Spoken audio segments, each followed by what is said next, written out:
વલસાડના સોનવાડા હાઈવે પરથી બંધ બોડીના પિકઅપમાંથી ટેમ્પોમાંથી એલસીબી પોલીસે દારૂનો જથ્થો ઝડપી પાડ્યો. વલસાડ નજીકના ડુંગરી સોનવાડા હાઈવે પરથી એલસીબી પોલીસની ટીમે બાતમીના આધારે બંધ બોડીવાળા પિકઅપ ટેમ્પોમાં મહારાષ્ટ્રથી લઈ જવાતો ₹1.68 લાખનો ઇંગ્લિશ દારૂને ઝડપી પાડીને ચાલકની ધરપકડ કરી છે. વલસાડ જિલ્લામાં આગામી સમયમાં સ્થાનિક સ્વરાજ્યની ચૂંટણી 2025ને લઈને બુટલેગરો દમણથી ગુજરાતમાં દારૂ ઘુસાડવા માટે અવનવી ટેકનિકો અજમાવતા હોય છે.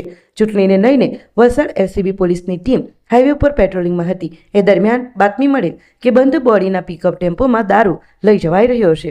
જે બાતમીના આધારે એલસીબી પોલીસની ટીમે વલસાડ નજીકના સોનવાડા નેશનલ હાઈવે નંબર 48 સુરત તરફ જવાના માર્ગ પર વોચ ગોઠવી હતી. એ દરમિયાન બાતમીવાળો પિકઅપ ટેમ્પો નંબર MH04GR4214 આવતા જોતા પોલીસે ટેમ્પોને અટકાવ્યો હતો. ટેમ્પોમાં તપાસ કરતા ₹1.68 લાખનો ઇંગ્લિશ દારૂની બોટલ નંગ 1920